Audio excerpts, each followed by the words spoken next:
So hello everyone, welcome back on your own platform of Akshaya Education Institute of Agriculture. Myself Hemant Gajendra Singh and I am your biology mentor on this particular online tutorial. So in this video today I am going to discuss about which particular topic of the plant diversity. देखिए आपके screen पे दिखाई दे रहा है, आज हम discuss करने वाले हैं अबाउट पिलाई. But before starting this lecture, we have to discuss about all the topics that we have already covered in the previous lecture. हमें पहले आज के इस लेक्चर को स्टार्ट करने से पहले हमें ये डिस्कस कर लेना भी बहुत इसेंशियल है कि हमने प्रीवियस लेक्चर में किस टॉपिक के बारे में पढ़ा है बच्चों. मैंने आपको प्रीवियस लेक्चर में बैक्टीरिया के सरफेस पर पाए जाने वाले कुछ एक सरफेस अपेंडेजेस के बारे में बताया था. Is it right? मैंने आपको सरफेस अपेंडेजेस को टू कैटेगरी में बच्चों डिवाइड कर दिया था. एक तरफ हमने फ्लेजिला की बात की थी और साथ साथ मैंने आपको बताया था कि one more type of surface appendages that are present on the surface of bacteria is known as pili. तो इसी टॉपिक को हम आज के इस लेक्चर में कंटिन्यू करेंगे. बट यहाँ पे पिलाई से पहले मैंने आपको कहा था कि हम आने वाले लेक्चर में डिस्कस करेंगे कि आखिर पिलाई और फ्लेजिला को हम किस तरह से डिफ्रेंशिएट कर सकते हैं. On which kind of character we can differentiate the flagella with pili. हम कौन से कैरेक्टर के बेसिस पे इन दोनों को हम डिफ्रेंशिएट कर सकते हैं. तो हमारा टॉपिक तो आज का है ये क्या है, पिलाई के बारे में ही पढ़ने वाले हैं. लेकिन पिलाई से पहले मैं आपको ये बता दूं कि फ्लेजिला और पिलाई के बीच में डिफरेंस क्या होता है. ठीक है ना. तो देखिए मैं आपको यहाँ पे बताने वाला हूँ फ्लेजिला और पिलाई के बीच में डिफरेंस क्या होता है. तो हमने एक तरफ यहाँ पे ले लिया बच्चों, हमने यहाँ ले लिया है फ्लेजिला. ठीक है. और एक तरफ हमने क्या ले लिया, यहाँ पे लिया हमने फ्लेजिला और एक तरफ हमने यहाँ पे कंसिडर कर लिया है पिलाई. अब देखिए अगर हम इन दोनों के बीच में जो भी बेसिक डिफरेंस होते हैं, तो अगर इन दोनों के बीच में बेसिक डिफरेंस की बात करें तो फर्स्ट पॉइंट आप क्या मेंशन करते हैं. फर्स्ट पॉइंट आपको ये मेंशन करना होगा कि अगर हम जब भी फ्लेजिला की बात करते हैं तो फ्लेजिला में हम यहाँ पे इसके लेंथ की बात करेंगे. किसकी बात करेंगे हम यहाँ पर? इसके लेंथ की बात करेंगे बच्चों. और लेंथ को अगर हम कंपेयर करते हैं तो आप कहते हैं कि फ्लेजिला जो है एक ऐसा सरफेस अपेंडेजेस है जिसकी लेंथ यहाँ पर ज्यादा है. तो अगर लेंथ ज्यादा है तो इसे मैंने यहाँ पे अपवर्ड साइड वाले जो एरो का की है इस तरह से बता दिया है. तो यहाँ पे लेंथ ऑफ फ्लेजिला जो है वो ज्यादा कंसीडर किया जाता है, होता है किसके कंपैरिजन में? पिलाई के कंपैरिजन में. तो पिलाई की जो लेंथ यहाँ पर है वो कम है. इसका कहने का मतलब यह है कि पिलाई is shorter than the flagella. Right. अब देखिए अब यहाँ पे नेक्स्ट पॉइंट हम इसी में ही लेंथ के बाद ऐड कर लेते हैं इसके नंबर्स के बारे में. ठीक है ना. अगर हम इसके नंबर्स के बेसिस पर इसको हम डिफ्रेंशिएट करते हैं तो आप क्या बोलेंगे? देखिए जो यहाँ पे अगर फ्लेजिला की बात करते हैं तो इसका जो नंबर होता है ये क्या होता है? लेस होता है. ठीक है. As compare to the number of pili. Flagella का नंबर क्या होगा? आप कहेंगे कम होगा. अब देखिए फ्लेजिला का जो नंबर कम होता है वो कितना हो सकता है. तो आप यहाँ पे मेंशन करेंगे कि जो फ्लेजिला है बच्चों इसका नंबर 1 to 8 कंसीडर कर सकते हैं. कितना होता है? 1 to 8 होता है किसी भी बैक्टीरियल सेल में. ठीक है. अगर हम यहाँ पे नंबर किसकी बात करें? पिलाई. तो यहाँ पे पिलाई का जो नंबर है वो ज्यादा हम मानते हैं.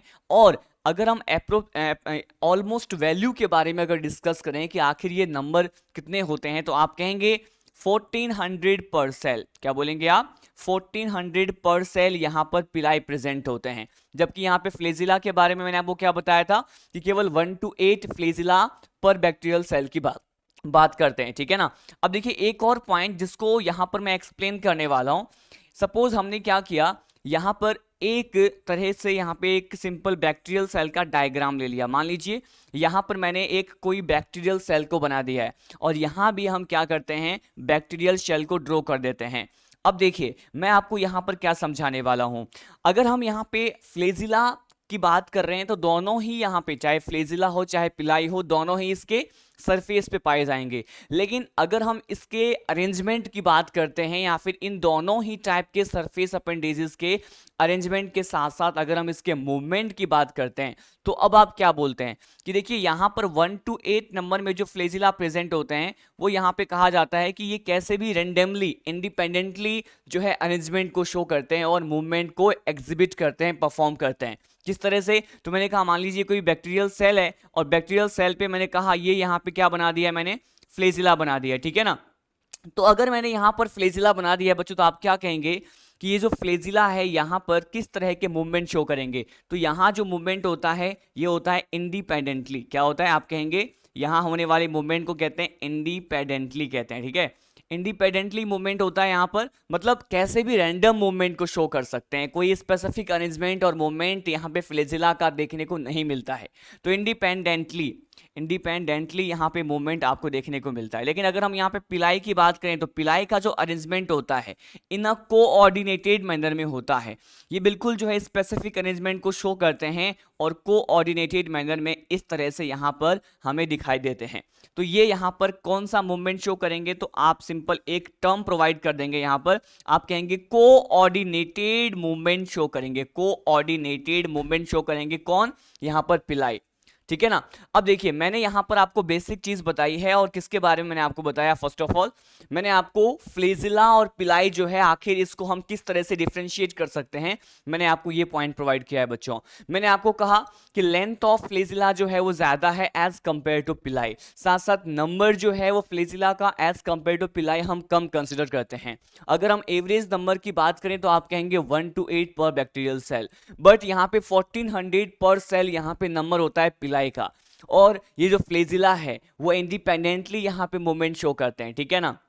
और साथ साथ अगर हम यहाँ पे पिलाई की मूवमेंट की बात करेंगे तो आप कहेंगे वो कोऑर्डिनेटेड मैनर में मूवमेंट शो करते हैं, यहाँ पे इंडिपेंडेंटली यहाँ पे मूवमेंट शो कर रहे थे। अब देखिए हम आते हैं इस वाले जो भी थ्योरेटिकल पॉइंट है, और ये जो डायग्राम आपको इस स्क्रीन पर गिवन है हम इसके बारे में डिस्कस करते हैं। वेरी फर्स्ट पॉइंट क्या गिवन है कि bacterial cell wall is covered by numerous hair like structure. Bacterial जो सेल वॉल होता है उस पर बहुत सारे हेयर लाइक स्ट्रक्चर प्रेजेंट होते हैं, ठीक है ना। और इसी हेयर लाइक स्ट्रक्चर को हम क्या बोल देंगे, इसे ही यहां पर कह दिया जाएगा पिलाई, ठीक है। तो देखिए यहां पे इस डायग्राम में आपको दिख रहा है कि ये जो स्ट्रक्चर है ये यहाँ पर कोई भी बैक्टीरियल सेल है, ठीक है। ये यहाँ पर क्या है, कोई भी बैक्टीरियल सेल इमेजिन कर रहे हैं। बैक्टीरियल सेल के सरफेस पे एक तो यहाँ पर मैंने कह दिया फ्लैजिला है, ठीक है, मतलब जिसकी लेंथ आपको ज्यादा दिखाई दे रही है। लेकिन अगर हम यहाँ पे पिलाई की बात करते हैं तो इस बैक्टीरियल सेल के सरफेस पे पाए जाने वाले पिलाई भी आपको 2 टाइप्स के दिखाई दे रहे हैं। ये जो पिलाई है, कुछ पिलाई यहाँ पे शॉर्टर पिलाई कहलाते हैं, कुछ पिलाई यहाँ पर जो है लॉन्गर पिलाई कहलाते हैं। मतलब कुछ पिलाई की जो लेंथ है वो कम होती है तो बोल देंगे वो उसको शॉर्टर पिलाई, कुछ पिलाई की जो लेंथ होती है वो ज्यादा है तो आप कह देंगे उसे लॉन्गर पिलाई। तो देखिए ये जो हेयर लाइक स्ट्रक्चर बहुत सारे प्रेजेंट है, इसके सराउंडिंग में जो रेड कलर का स्ट्रक्चर प्रेजेंट है इसे बच्चों आप कहेंगे यहाँ पे पिलाई। तो देखिए नेक्स्ट पॉइंट क्या गिवन है कि जो पिलाई है वो क्या होते हैं, स्मॉलर होते हैं, शॉर्टर होते हैं, किसके कंपैरिजन में, फ्लैजिला के कंपैरिजन में। ये तो ऑब्वियस सी बात है, इस डायग्राम में भी देखने को मिल रहा है क्योंकि इसकी लेंथ जो है वो फ्लैजिला से क्या होती है, कम होती है। नेक्स्ट पॉइंट दिया हुआ है कि जो ये पिलाई होते हैं देयर ऑफ 2 टाइप्स, ठीक है। इसको हम यहाँ पे 2 टाइप्स में 2 कैटेगरी में डिवाइड कर देते हैं on the basis of their length and as well as the presence and absence of F type of plasmid. देखिए मैंने आपको क्या बोला कि अगर हम इसके 2 टाइप्स की बात करते हैं तो एक आप कहेंगे लॉन्गर पिलाई और एक आप बोलते हैं यहाँ पर शॉर्टर पिलाई। एक तो यहाँ पे इन दोनों को क्लासिफाई करने का बेस इनका लेंथ है, लेकिन लेंथ के साथ साथ एक और क्राइटेरिया लेते हैं। देखिए यहाँ पर क्या होता है कि अगर हम किसी भी बैक्टीरियल सेल की बात करते हैं तो उसमें पाया जाने वाला जो मेन डीएनए वाला कंटेंट होता है, जैसे हम न्यूक्लियोइड बोल देते हैं, जैसे जिसके बारे में मैंने आपको प्रीवियस लेक्चर में बताया था। तो मेन डीएनए के अलावा पाया जाने वाला जो एक्स्ट्रा क्रोमोसोमल कंटेंट होता है, जो नॉन एसेंशियल होता है, उसे हम प्लाज्मिड बोल देते हैं, ठीक है। और प्लाज्मिड के बारे में भी हम आने वाले लेक्चर में डिस्कस करने वाले हैं, बट यहाँ पर इसके बारे में ब्रीफ जो है इन्फो देना बहुत ज़्यादा एसेंशियल है। देखिए प्लाज्मिड में एक प्लाज्मिड होता है फर्टिलिटी प्लाज्मिड, जिसे हम एफ प्लाज्मिड बोल देते हैं।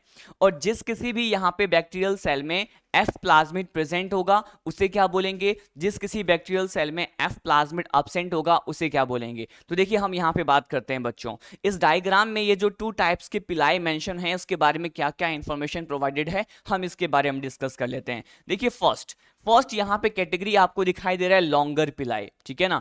Longer pili is also known as sex pili and sex pili is also known as F pili. So basically यहाँ पे लॉन्गर पिलाई को ही एक टर्म प्रोवाइड कर दिया है, इसे हमने सेक्स पिलाई कह दिया है, एफ पिलाई कह दिया है। तो देखिए इसके बारे में क्या इंफॉर्मेशन गिवन है कि ये जो लॉन्गर पिलाई है वो केवल किस में प्रेजेंट होते हैं, then you can say longer pili और sex pili only found in the F plus donor male bacteria. अब पहले आपको मुझे ये बताना बहुत एसेंशियल है कि आखिर ये बैक्टीरिया को एफ प्लस और डोनर और मेल किस हिसाब से बोल दिया है, कौन से क्राइटेरिया यहाँ पे यूज में लिया गया होगा। तो देखिए बच्चों जब भी हम यहाँ पे बैक्टीरिया की बात करते हैं, सपोज हमने यहाँ पे लिख दिया बैक्टीरिया, और बैक्टीरिया में मैंने कहा प्लाज्मिड प्रेजेंट होते हैं जो कि उसके मेन डीएनए के जो है अलावा पाए जाते हैं और नॉन एसेंशियल होते हैं। तो यहाँ पर हम क्या डिस्कस करने वाले हैं कि मान लीजिए कोई एक ऐसा बैक्टीरिया है या फिर बैक्टीरियल सेल है, अगर उसमें ये जो एफ टाइप का प्लाज्मिड है, एफ प्लाज्मिड, अगर उसमें एफ प्लाज्मिड क्या होगा बच्चों, आप कहेंगे उसमें एफ प्लाज्मिड प्रेजेंट है। तो ये जो एफ प्लाज्मिड प्रेजेंट होता है तो ऐसे बैक्टीरियल सेल को हम बोलते हैं एफ प्लस, या फिर इसे बोल देंगे आप डोनर, है ना, और या फिर इसे कह देंगे आप मेल बैक्टीरिया। तो एफ प्लस बैक्टीरिया, डोनर और मेल बैक्टीरिया को कैसे डिसाइड किया है, तो कोई भी बैक्टीरिया या बैक्टीरियल सेल की बात करें उसमें यहाँ पे फर्टिलिटी, एफ का मतलब होता है यहाँ पे फर्टिलिटी, क्या होता है, इसका मीनिंग होता है यहाँ पर फर्टिलिटी होता है, राइट। तो फर्टिलिटी टाइप के जो प्लाज्मिड प्रेजेंट होते हैं तो उसको डोनर बोल देंगे। वहीं ऑन द अदर हैंड हम ये कह रहे हैं कि अगर यहाँ पे जो एफ टाइप के जो प्लाज्मिड होते हैं बच्चों, ठीक है, यहाँ पे अगर ये अब्सेंट होते हैं, तो अगर अब्सेंट है तो उसे आप क्या बोल देंगे, तो इसे हम यहाँ पे बोल देंगे एफ माइनस, या फिर आप इसे क्या कह देंगे, इसे आप बोल देंगे फीमेल बैक्टीरिया, ठीक है।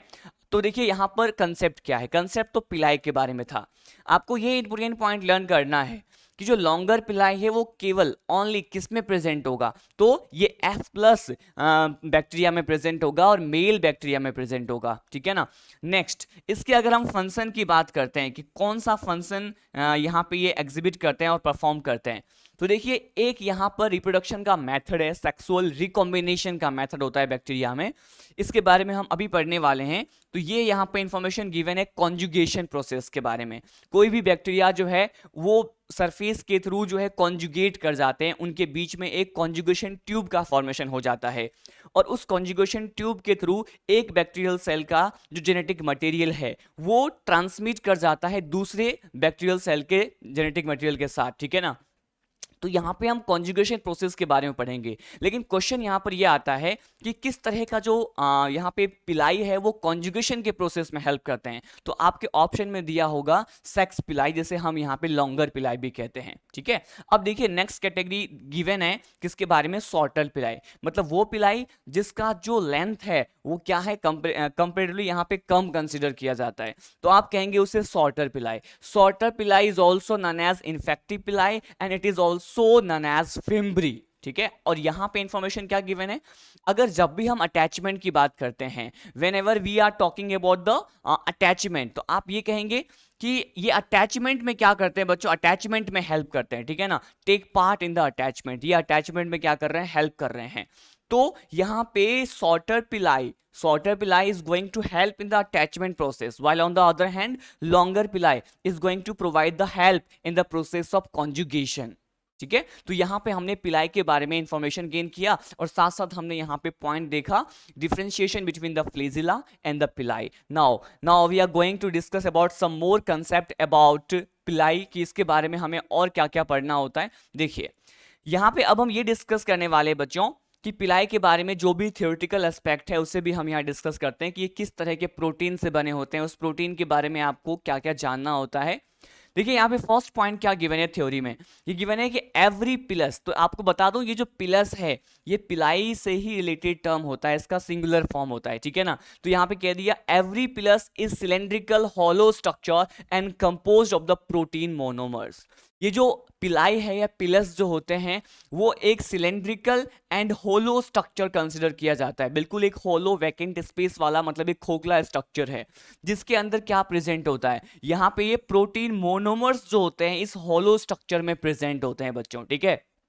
तो आप क्या बोलेंगे कि ये जो प्रोटीन मोनोमर है वो किस तरह के प्रोटीन से बने होंगे। तो याद कीजिए मैंने आपको प्रीवियस लेक्चर में फ्लेजिला के बारे में बताया था कि उसके भी फिलामेंट वाले पार्ट में कुछ एक प्रोटीन थे वहां पे प्रेजेंट, प्रोटीन मोनोमर प्रेजेंट थे, वो फ्लेजिलिन प्रोटीन से बने थे, और फ्लेजिलिन प्रोटीन को हमने कह दिया था कॉन्ट्रेक्टाइल प्रोटीन। बट यहाँ पर जो मोनोमर्स यहाँ पे प्रेजेंट है, प्रोटीन के मोनोमर्स, वो किस प्रोटीन से बने होते हैं, पिलाई के केस में, तो आप कहेंगे यहाँ पर ये प्रोटीन से बने होते हैं, उस प्रोटीन को बोल दिया जाता है पिलीन प्रोटीन। फ्लेजिलीन प्रोटीन फ्लेजिला में है, पिलीन प्रोटीन पिलाई में है। लेकिन आपको यहाँ मेंशन कर दूं कि flagellin protein is a type of contractile protein, है ना, लेकिन यहाँ पे जो पिलीन प्रोटीन होता है ये कंसिडर किया जाता है नॉन कॉन्ट्रेक्टाइल प्रोटीन। ठीक है, ये स्टेटमेंट प्रोवाइड करके आपको क्वेश्चंस जो है यहाँ से पूछ सकते हैं। नेक्स्ट पॉइंट देखिए, मैंने स्टार्टिंग में एक पॉइंट प्रोवाइड किया था कि ये पिलाई और फ्लेजिला दोनों ही बैक्टीरिया के सरफेस पे पाए जाने वाले सरफेस अपेंडेजेस होते हैं।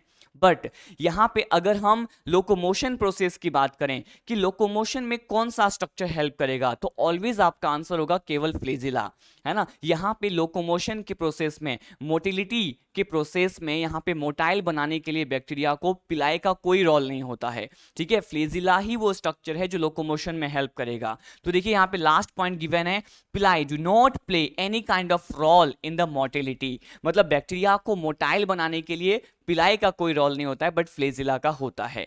तो देखिए हमने यहाँ पे सरफेस अपेंडेजेस के बारे में इंफॉर्मेशन गेन कर लिया है बच्चों।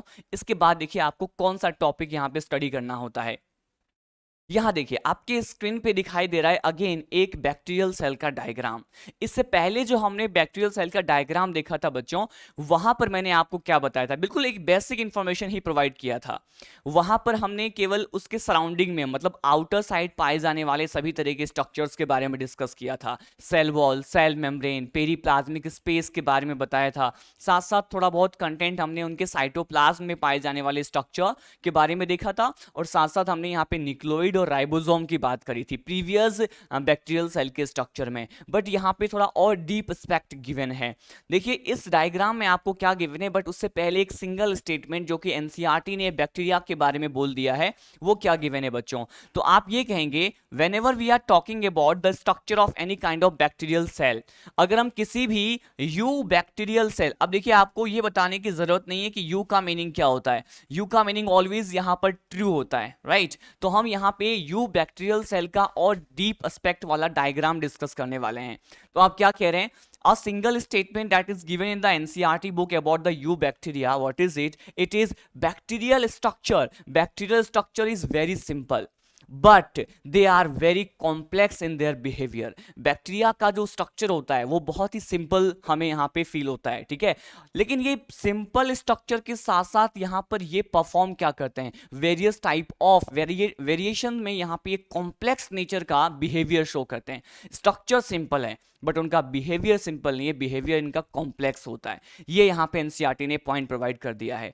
अब देखिए ये डायग्राम अगेन किसी प्रोकैरियोटिक सेल का है या फिर बैक्टीरियल सेल का है। इस डायग्राम में आप क्या बोलेंगे, आपको यहाँ पे अलग अलग स्ट्रक्चर दिखाई दे रहा है। हम वन बाय वन इन सभी पॉइंट को मेंशन करते हैं। सबसे आउटर मोस्ट जो पार्ट यहाँ पे गिवन है, जो आपको इस तरह से यहाँ पे प्रेजेंट यहाँ पे दिखाई दे रहा है, इस पार्ट को हमने क्या कह दिया बच्चों, इसे हमने कह दिया ग्लाइकोकैलिक्स। इससे पहले वाले स्ट्रक्चर में सबसे आउटर मोस्ट पार्ट आपको देखने को मिला था, उसे हमने सेल वॉल कहा था। बट वहां पर मैंने आपको ये पॉइंट प्रोवाइड किया था कि सेल वॉल के सराउंडिंग में उसके बाहर की तरफ भी एक और लेयर प्रेजेंट होता है बैक्टीरियल सेल में, जिसे हम ग्लाइकोकैलिक्स कहेंगे। आने वाले टाइम में मैं आपको बताऊंगा कि जो ग्लाइकोकैलिक्स है ये भी यहाँ पर 2 पार्ट्स में हम इसको स्टडी करते हैं। कितने पार्ट्स में, 2 पार्ट्स में हम इसको स्टडी करते हैं। देखिए ग्लाइकोकैलिक्स का जो एक पार्ट होता है बच्चों, इसे यहाँ पे कह दिया जाता है स्लाइम लेयर। क्या बोल देंगे, इसे यहाँ पर कहा जाता है स्लाइम लेयर। और जो सेकेंड पार्ट होता है इसे यहाँ पे कहते हैं कैप्सूल, ठीक है। तो ये जो ग्लाइकोकैलिक्स वाला पार्ट होता है ये भी 2 पार्ट्स में हम स्टडी करने वाले हैं।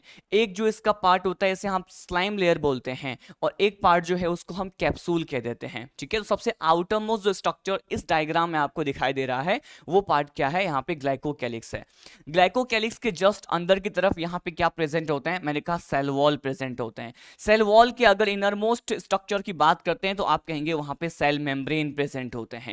अब देखिए यहाँ पे इंपॉर्टेंट क्या है कि इसके सराउंडिंग में, बैक्टीरियल सेल के सराउंडिंग में पाए जाने वाले ग्लाइकोकैलिक्स, सेल वॉल और सेल मेम्ब्रेन सेल एनवेलप तैयार करते हैं। सेल एनवेलप मतलब सिंगल प्रोटेक्टिव यूनिट बनाते हैं, बैक्टीरिया को प्रोटेक्शन के लिए यहाँ पे रिस्पॉन्सिबल होते हैं। ये तीनों आपस में मिल करके क्या बना रहे हैं, सेल एनवेलप बना रहे हैं। ये बहुत ही ज्यादा इंपॉर्टेंट पॉइंट था। अब देखिए उसके बाद नेक्स्ट पॉइंट क्या है, अगर हम यहाँ पे सेल वॉल को देखें, ठीक है ना, सेल वॉल और सेल मेम्ब्रेन को अगर आप देखते हैं तो आपको क्या देखने को मिल रहा है कि सेल वॉल और सेल मेम्ब्रेन ये वाला पार्ट है, सेल मेम्ब्रेन से यहां पर कुछ एक सरफेस अपेंडिजेस अराइज हो रही हैं। देखिए एक सरफेस अपेंडिजेस जिसकी लेंथ यहां पर ज्यादा है उसको बच्चों हम कहते हैं फ्लेजिलम और फ्लेजिला, ठीक है। और अभी हमने पिलाई के बारे में इंफॉर्मेशन गेन किया था, तो ये जो पिलाई है, पिलाई जो है यहाँ पे फ्लेजिला के कंपैरिजन में इसकी जो लेंथ होती है वो कम होती है, मैंने अभी बताया था। तो यहाँ पे टू टाइप्स के सरफेस अपेंडिजेस के बारे में बता दिया कि ये यहाँ पे पिलाई है और ये यहाँ पे क्या है, फ्लेजिला है।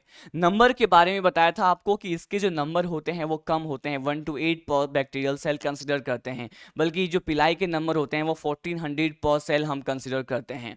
अब देखिए नेक्स्ट पॉइंट की बात करते हैं, ये तो आउटर स्ट्रक्चर हो गया। आउटर स्ट्रक्चर के बाद अब यहां पे हम इनर स्ट्रक्चर पे आते हैं, मतलब हम साइटोप्लाज्मिक कंटेंट की बात करेंगे।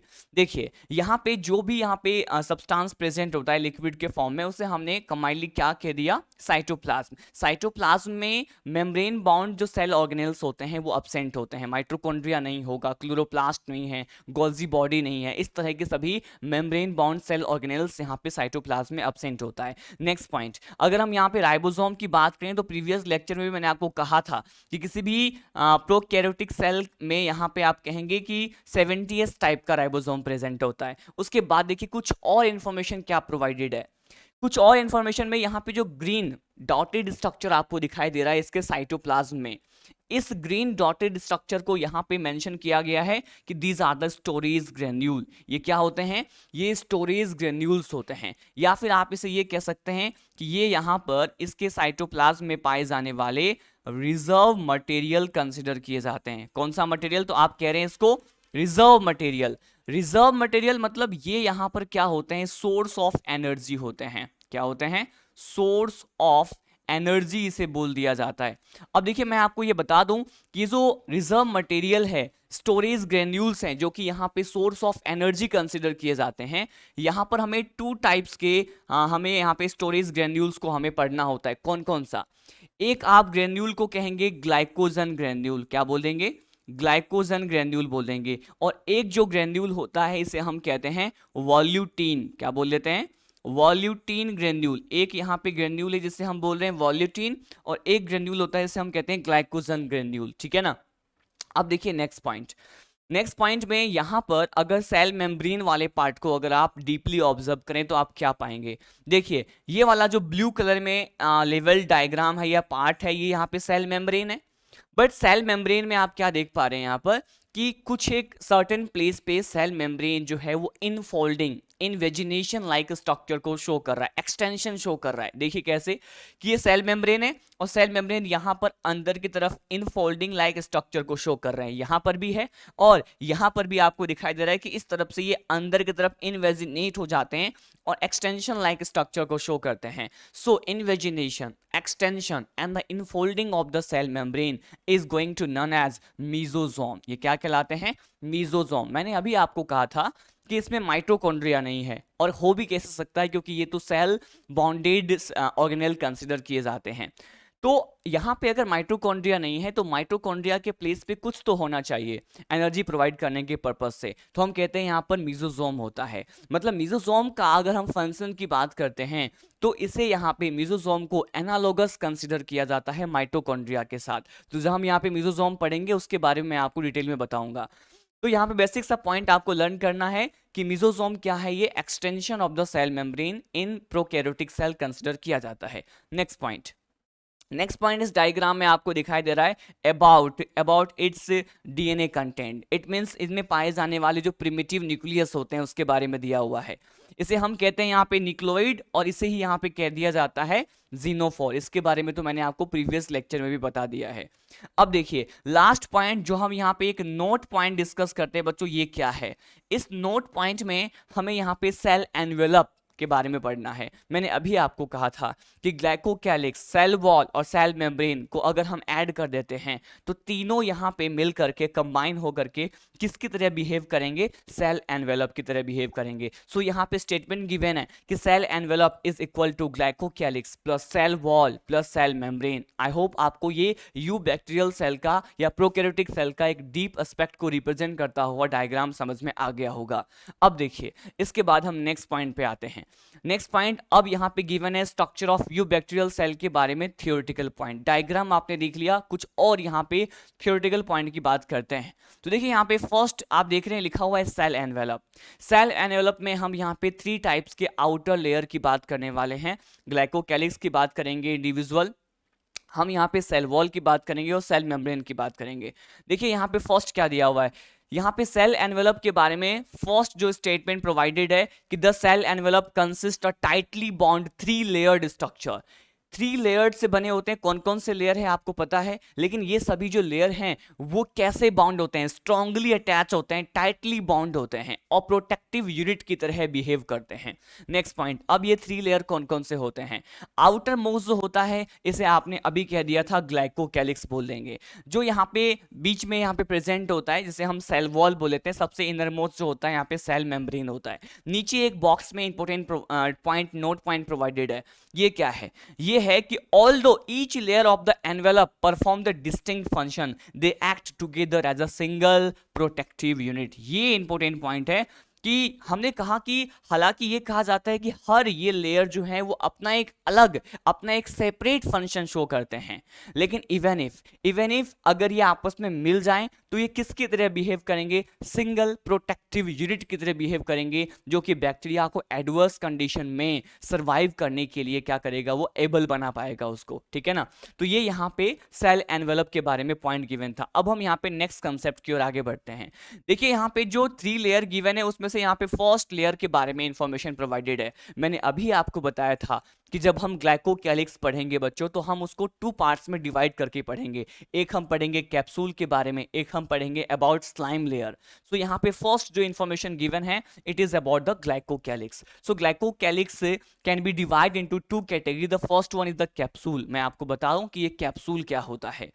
देखिए आपने बैक्टीरिया के बारे में कई बार ये सुना होगा और बुक्स वगैरह में पॉइंट गिवन होता है, आपने पढ़ा होगा कि कुछ बैक्टीरिया पैथोजेनिक इन नेचर होते हैं, कुछ बैक्टीरिया नॉन पैथोजेनिक होते हैं। इट मीन्स कुछ बैक्टीरिया से यहाँ पे डिजीज की पॉसिबिलिटी होती है, while on the other hand कुछ बैक्टीरिया का यहाँ पे एडवांटेज भी होता है, वो नॉन पैथोजेनिक नेचर के होते हैं। लैक्टोबैसिलस जो है ये एक बिल्कुल कॉमन सा एग्जाम्पल है जो कि यहाँ पे कर्ड में प्रेजेंट होता है।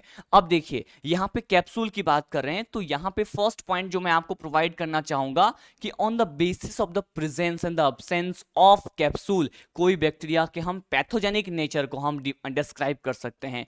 आप कहेंगे एक ऐसा बैक्टीरिया जिसमें यहाँ पर ये कैप्सूल प्रेजेंट होगा, ठीक है ना, जिसमें ये कैप्सूल जो है प्रेजेंट होगा बच्चों, आप इसे क्या कह देंगे, आप इसे कह देंगे कैप्सूलेटेड बैक्टीरिया। क्या बोल देंगे, कैप्सूलेटेड बैक्टीरिया बोल देंगे। और अगर कैप्सूल प्रेजेंट है तो कैप्सूल का प्रेजेंस उस बैक्टीरिया को पैथोजेनिक बना देगा। ठीक है, तो इस कैप्सूलेटेड बैक्टीरिया को आप क्या कह देंगे, ये यहाँ पे पैथोजेनिक इन नेचर होते हैं। कैसे होते हैं, पैथोजेनिक नेचर के होते हैं। पैथोजेनिक मतलब डिजीज कॉजिंग बैक्टीरिया कहलाते हैं ये। अब देखिए नेक्स्ट अगर हम यहाँ पे कंसिडर करें कि किसी बैक्टीरिया में ये जो कैप्सूल है वो अब्सेंट है, तो अब उस बैक्टीरिया को आप क्या बोलेंगे, अब इसे बोलेंगे नॉन कैप्सूलेटेड बैक्टीरिया। क्या बोलेंगे, नॉन कैप्सूलेटेड बैक्टीरिया बोल देंगे। और ये जो नॉन कैप्सूलेटेड बैक्टीरिया होते हैं वो यहाँ पे डिजीज कॉज नहीं करते हैं, नॉन पैथोजेनिक नेचर के होते हैं।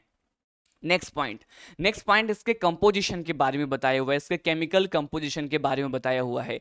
यहाँ पे गिवन है कि ये जो कैप्सूल है वो थिक है और बहुत ही हार्ड, मतलब रिजिड लेयर कंसिडर किए जाते हैं। थिक और रिजिड लेयर जो किससे बने होते हैं, जो पॉलीसेकेराइड से बने होते हैं और पॉलीपेप्टाइड से बने होते हैं। इज इट क्लियर नाउ अब हम मूव करते हैं सेकेंड पार्ट ऑफ, यहाँ पे सेकेंड पार्ट ऑफ या सेकेंड टाइप ऑफ ग्लाइकोकैलिक्स के बारे में स्टडी करना। देखिए मैंने ये कहा कि हम थिक लेयर ऑफ ग्लाइकोकैलिक्स की बात करें तो उसे आप कह देंगे कैप्सूल। बट अगर हम यहाँ पे लूजली अरेंज्ड और थिन लेयर की बात करेंगे तो उसे आप क्या कहेंगे, स्लाइम लेयर कहेंगे, जो बैक्टीरिया को सूखने से बचाते हैं, मतलब उसको ड्राइंग होने से बचाएंगे। यहाँ पे देखिए इसके कंपोजिशन के बारे में बताया हुआ है कि it is made up with the polysaccharide only, ये केवल पॉलीसैकेराइड से बने होते हैं। पॉलीपेप्टाइड यहाँ पर कैप्सूल में प्रेजेंट होगा, बट केवल पॉलीसैकेराइड से बना हुआ जो लूजली अरेंज्ड और थिन लेयर है उसे हम स्लाइम लेयर बोल देते हैं। और यही दोनों पार्ट मिल करके क्या फॉर्म करते हैं, ग्लाइकोकैलिक्स, जो सेल वॉल के बाहर प्रेजेंट होता है। नेक्स्ट पॉइंट यहाँ पे गिवन है फंक्शन ऑफ ग्लाइकोकैलिक्स के बारे में। अगर हम ग्लाइकोकैलिक्स के फंक्शंस की बात करें तो फर्स्ट यहाँ पे फंक्शन गिवन है भाई, ये यहाँ पे सिंगल प्रोटेक्टिव यूनिट होते हैं तो क्या प्रोवाइड करेंगे। फर्स्ट यहाँ पे इसका प्राइमरी फंक्शन तो ये होगा कि it is going to provide the protection to the bacteria. तो यहाँ पे फर्स्ट यहाँ पे पॉइंट मेंशन है इसके फंक्शन में कि protect the bacteria from the WBC, जो व्हाइट ब्लड कप सेल्स होते हैं उससे यहाँ पे बैक्टीरिया को क्या करते हैं, ये प्रोटेक्ट करते हैं।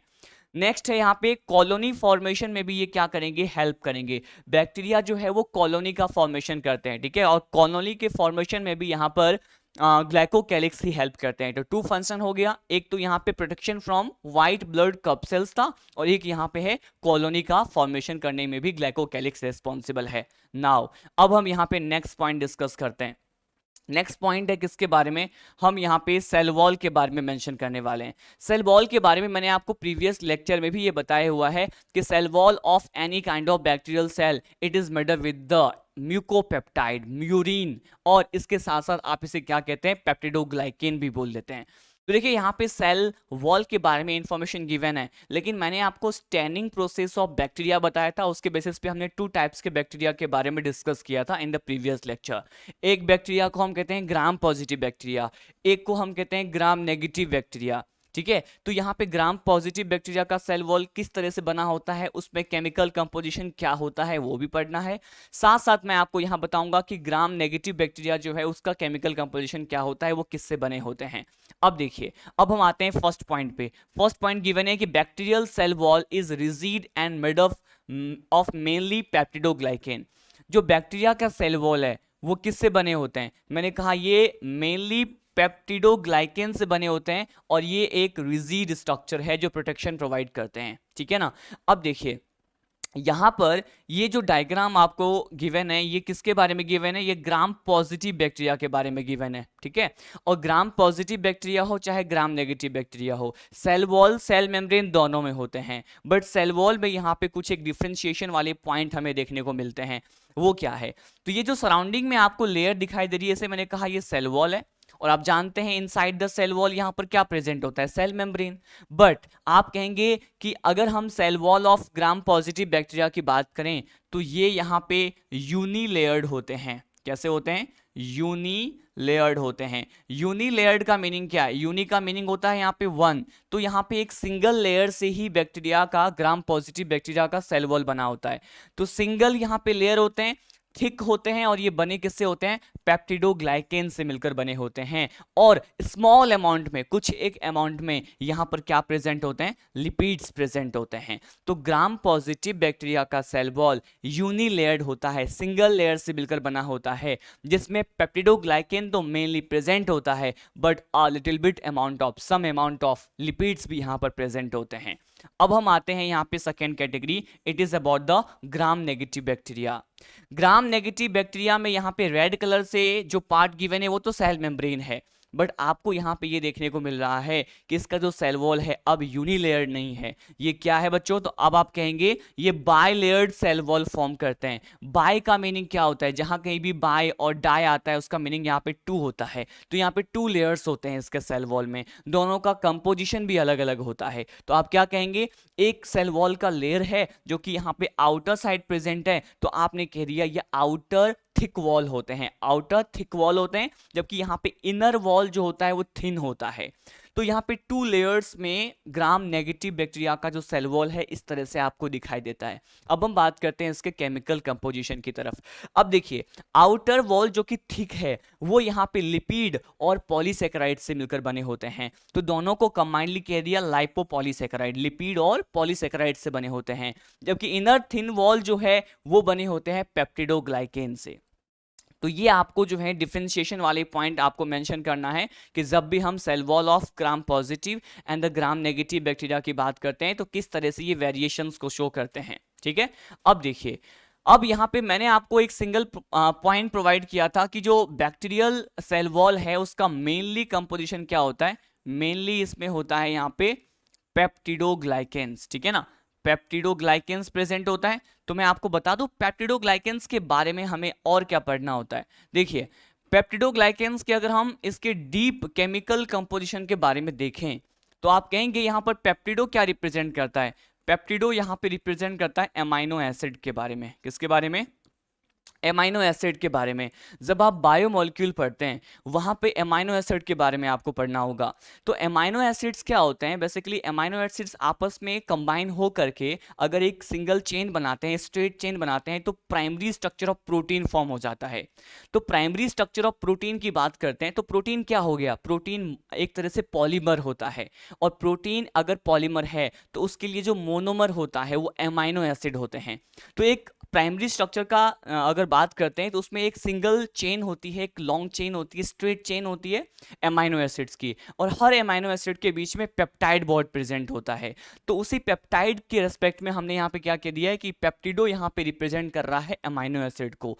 और अगर ये ग्लाइकेंस की बात करते हैं तो ये शुगर को रिप्रेजेंट करते हैं, कार्बोहाइड्रेट को रिप्रेजेंट करते हैं। जो यहाँ पे कॉम्प्लेक्स नेचर वाले जो कार्बोहाइड्रेट होते हैं उसे हम यहाँ पे कहते हैं पॉलीसेकेराइड। क्या बोल देते हैं इसको? हमने कह दिया इसको यहाँ पे पॉलीसेकेराइड। तो देखिए, पेप्टिडोग्लाइकेन का केमिकल कंपोजिशन आपने अब क्या बोल दिया कि ये अब एमाइनो एसिड से मिलकर बना है और पॉलीसेकेराइड से मिलकर बना है। But what is the important point? यहाँ पे इंपॉर्टेंट पॉइंट ये है कि पॉलीसेकेराइड जो है यहाँ पे इसके भी टू कंपोनेंट्स होते हैं। कौन कौन से होते हैं? तो एक कंपोनेंट को यहाँ पे बोल दिया जाता है NAG, और एक कंपोनेंट को बोल देते हैं यहाँ पे NAM। अब देखिए यहां से क्या क्वेश्चन मिलेगा आपको मॉड्यूल्स में। ये जो NAG और NAM होते हैं वो क्या है? कंपोनेंट ऑफ पॉलीसेकेराइड है और cell wall of any kind of bacteria में प्रेजेंट है, ठीक है ना। तो ये जो NAG है इसका फुल फॉर्म क्या है? इसका फुल फॉर्म होता है एन एसिटाइल ग्लूकोज एमीन। क्या होता है? एन एसिटाइल ग्लूकोज एमीन होता है। एन एसिटाइल ग्लूकोज एमीन या ग्लूकोज एमाइन इसे बोल दिया जाएगा, ठीक है। तो NAG का यहाँ पे फुल फॉर्म मैंने बताया एन एसिटाइल ग्लूकोज एमाइन। अगर हम यहाँ पे NAM के बारे में देखें तो इसे यहाँ पे कहा जाता है एन एसिटाइल म्यूरामिक एसिड। क्या बोल देंगे आप? एन एसिटाइल म्यूरामिक एसिड कह देंगे, ठीक है ना। तो एन एसिटाइल म्यूरामिक एसिड इस तरह से हमने यहाँ पर रिप्रेजेंट कर दिया। तो पॉलीसेकेराइड के बच्चों यहाँ पे टू कंपोनेंट है। क्वेश्चन आपसे क्या पूछा जाएगा कि अगर ये दोनों कंपोनेंट पॉलीसेकेराइड के होते हैं तो इन दोनों के बीच में कौन सा बॉन्ड होता है, या ये दोनों कंपोनेंट किस तरह से आपस में इंटरकनेक्टेड होते हैं, जुड़े होते हैं।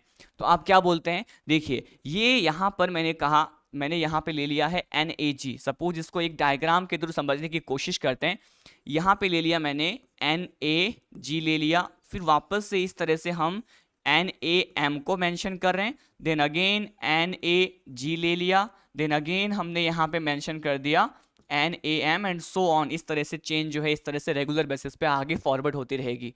अब देखिए क्वेश्चन क्या आता है। अगेन यहाँ पे मैंने ले लिया NAM ले लिया, देन हमने इसका सेकेंड यूनिट ले लिया कंपोनेंट, जैसे हमने कह दिया NAG, यहाँ ले लिया हमने NAM, और इस तरह से यहाँ पे कंटिन्यू जा सकते हैं। क्वेश्चन ये आता है कि इन दोनों ही चेन मतलब इन दोनों ही कंपोनेंट के बीच में ये जो बॉन्ड है ये कौन सा बॉन्ड होता है। तो देखिए इस बॉन्ड को हम क्या बोलते हैं? इस बॉन्ड को यहाँ पर हम डिस्कस कर लेते हैं। इस बॉन्ड को यहाँ पे ग्लाइकोसिडिक बॉन्ड कहते हैं। क्या बोलते हैं? Glycosidic bond. अब ग्लाइकोसिडिक बॉन्ड भी कार्बन किस कार्बन के बीच में प्रेजेंट है उस पे डिपेंड करता है, उसके नेचर के बेसिस पे अलग अलग टाइप के होते हैं। यहाँ पर NAG और NAM के बीच में पाए जाने वाले ग्लाइकोसिडिक बॉन्ड को कौन सा बॉन्ड मेंशन किया जाएगा?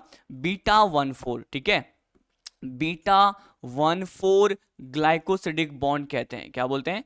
β14 ग्लाइकोसिडिक बॉन्ड बोल दिया जाता है। तो यहां से ये क्वेश्चन जो है एग्जामिनेशन में प्रीवियस PMT जैसे एग्जामिनेशन में आए हुए हैं कि β14 ग्लाइकोसिडिक बॉन्ड देखिए ये दोनों कंपोनेंट के बीच में प्रेजेंट होता है। अब हम नेक्स्ट एस्पेक्ट की बात करते हैं।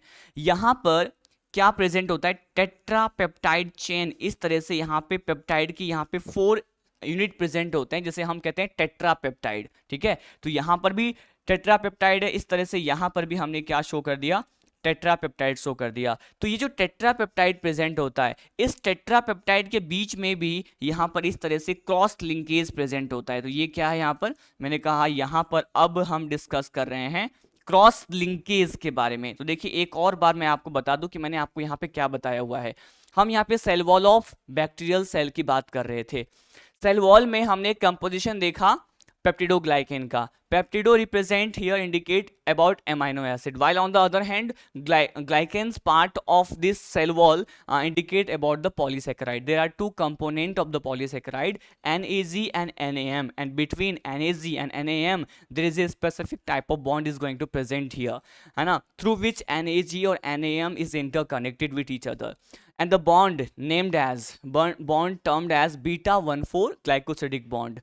Each single unit contains here the tetrapeptide like chain, and between two tetrapeptide chain there is a presence of a linkage. That linkage is going to term as a cross linkage. उस linkage को हम यहाँ पे cross linkage बोलते हैं। दो tetrapeptide chain के बीच में क्रॉस लिंकेज है, एंड NAG और NAM के बीच में बीटा 1,4 ग्लाइकोसिडिक बॉन्ड है। नेक्स्ट पॉइंट यहाँ पर थियोरेटिकल पॉइंट गिवन है, एक नोट पॉइंट। इस नोट पॉइंट में क्या गिवन है, देखिए बैक्टीरिया का एक फॉर्म होता है, इस फॉर्म को बोल दिया है एल फॉर्म। क्या है यहाँ पर ये टॉपिक, अब हम यहाँ पे एल फॉर्म ऑफ बैक्टीरिया के बारे में डिस्कस करने वाले हैं। देखिए यहाँ पे सेल वॉल की बात करें तो अगर हमने क्या किया, अगर हमने with the help of a chemical, ठीक है, उस केमिकल को यहाँ पे लाइसोजाइम एंजाइम कह दिया जाता है। तो ये जो लाइसोजाइम एंजाइम होते हैं वो हमारे टीयर्स में भी प्रेजेंट होते हैं। तो ये जो लाइसोजाइम एंजाइम है, अगर उसको उसके हेल्प से हमने किसी भी बैक्टीरियल सेल के बाहर पाए जाने वाले सेल वॉल को रिमूव कर दिया आर्टिफिशियली हम किसी भी बैक्टीरियल सेल के सराउंडिंग में सेल वॉल को रिमूव कर देते हैं with the help of lysozyme, तो अब उस बैक्टीरियल सेल के फॉर्म को एल फॉर्म कहते हैं। एल का मीनिंग क्या होता है, एल का मीनिंग होता है यहाँ पे लिस्टर फॉर्म। एक्चुअल में ये सारी जो डिस्कवरी है या जो ये आर्टिफिशियल जो लैब में दिखाया गया था, इस प्रोसेस के बारे में मेंशन किया गया था लिस्टर इंस्टीट्यूट ऑफ लंदन, ठीक है। लंदन में एक इंस्टीट्यूट है लिस्टर इंस्टीट्यूट, और वहां पर ही ये सारे एक्सपेरिमेंट किए गए थे कि लाइसोजाइम एंजाइम के हेल्प से उसके सेल वॉल को सेपरेट कर देना। तो उस फॉर्म को यहाँ पे एल फॉर्म बोल देंगे। तो आप क्या बोलेंगे, bacterial cell can be removed with the help of enzyme that is known as lysozyme enzyme. When bacteria cell wall is removed artificially, then these bacteria are going to named as or called as L form of the bacteria. L it means Lister form. Now next point हमें यहाँ पे cell membrane के बारे में discuss करना है। किसके बारे में, सेल मेम्ब्रेन के बारे में डिस्कस करना है। सेल वॉल हमने देख लिया, ग्लाइकोकैलिक्स को भी हमने मेंशन कर दिया। अब हम यहाँ पे सेल मेम्ब्रेन को देखते हैं। देखिए सेल मेम्ब्रेन जो होता है किसी भी प्रोकैरियोटिक सेल का एग्जैक्टली सेम और सिमिलरिटी शो करता है यूकैरियोटिक सेल के सेल मेम्ब्रेन के साथ। मतलब यहाँ पर ये जो cell membrane of prokaryotic cell है वो यूकैरियोटिक सेल की तरह ही किससे बने होते हैं, लिपिड और प्रोटीन से बने होते हैं। तो आप कह रहे हैं यहाँ पर ये किससे बने हैं, लिपोप्रोटीन से बने होते हैं। लिपोप्रोटीन का मतलब क्या है, ये यहाँ पर लिपिड और किससे बने होते हैं बच्चों, आप कहेंगे ये प्रोटीन से बने होते हैं। और किसकी तरह, ये बिल्कुल एग्जैक्टली सेम होता है, सिमिलर होता है यूकैरियोटिक सेल मेम्ब्रेन की तरह। बस एक सिंगल पॉइंट आपको इसके सेल मेम्ब्रेन में लर्न करना है। हालांकि सेल मेम्ब्रेन के बारे में हम और भी डीप एस्पेक्ट स्टडी करेंगे whenever we will discuss about the cell biology, ठीक है, वहां पर हम इसके बारे में डिस्कस करेंगे डिटेल में। अब देखिए, अब हम मूव करते हैं, ये जो सिंगल प्रोटेक्टिव यूनिट में आने वाले 3 लेयर्स थे उसके बारे में हमने डिस्कस कर लिया। अब हम उसके साइटोप्लाज्मिक कंटेंट की ओर बढ़ते हैं। तो देखिए अगर हम यहाँ पे बैक्टीरियल सेल में पाए जाने वाले साइटोप्लाज्म की बात करते हैं तो फर्स्ट पॉइंट आप क्या कहेंगे बच्चों, फर्स्ट पॉइंट आप कहेंगे कि in bacterial cytoplasm membrane bound cell organelles like mitochondria, chloroplast, endoplasmic reticulum, lysozyme, Golgi body, microbodies like cell organelles which are named as a cell membrane bounded structure, ये सभी क्या होते हैं यहाँ पर absent होते हैं। इसके बारे में मैंने आपको ऑलरेडी बता दिया है प्रीवियस लेक्चर में, जब मैंने आपको डायग्राम डिस्कस किया था उस डायग्राम में हमने इसे ऑलरेडी स्टडी कर लिया है, ठीक है ना। यहाँ पे जो भी साइटोप्लाज्म में मेम्ब्रेन बाउंड सेल ऑर्गेनेल्स होते हैं वो यहाँ पर एब्सेंट होते हैं। बहुत सारे एग्जांपल्स दिए हुए हैं इधर। अब देखिए नेक्स्ट पॉइंट क्या है, नेक्स्ट पॉइंट, यहाँ पे अगेन एक डायग्राम गिवन है आपको, वापस से ये डायग्राम जो है किसी बैक्टीरियल सेल का डायग्राम दिखाई दे रहा है। इसमें देखिए एग्जैक्टली वैसा ही डायग्राम है, इसमें बस यहाँ पे नेक्स्ट जो हमारा टॉपिक था साइटोप्लाज्मिक स्ट्रक्चर, उसके बारे में बताया हुआ है। अगर हम सराउंडिंग में पाए जाने वाले स्ट्रक्चर को हम इग्नोर करें और केवल साइटोप्लाज्म में पाए जाने वाले स्ट्रक्चर पे फोकस करें तो आप क्या पाएंगे भाई, इसमें यहाँ पे साइटोप्लाज्म में क्या है, स्टोरेज ग्रेन्यूल्स हैं।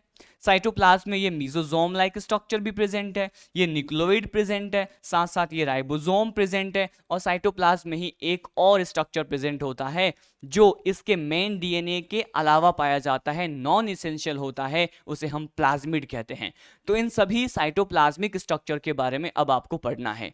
तो देखिए नेक्स्ट पॉइंट अब यहाँ पे हम अबाउट मीजोजोम के बारे में डिस्कस करते हैं। फर्स्ट पॉइंट जो है यहाँ पे साइटोप्लाज्मिक कंटेंट के बारे में पढ़ने वाले हैं वो है मीजोजोम।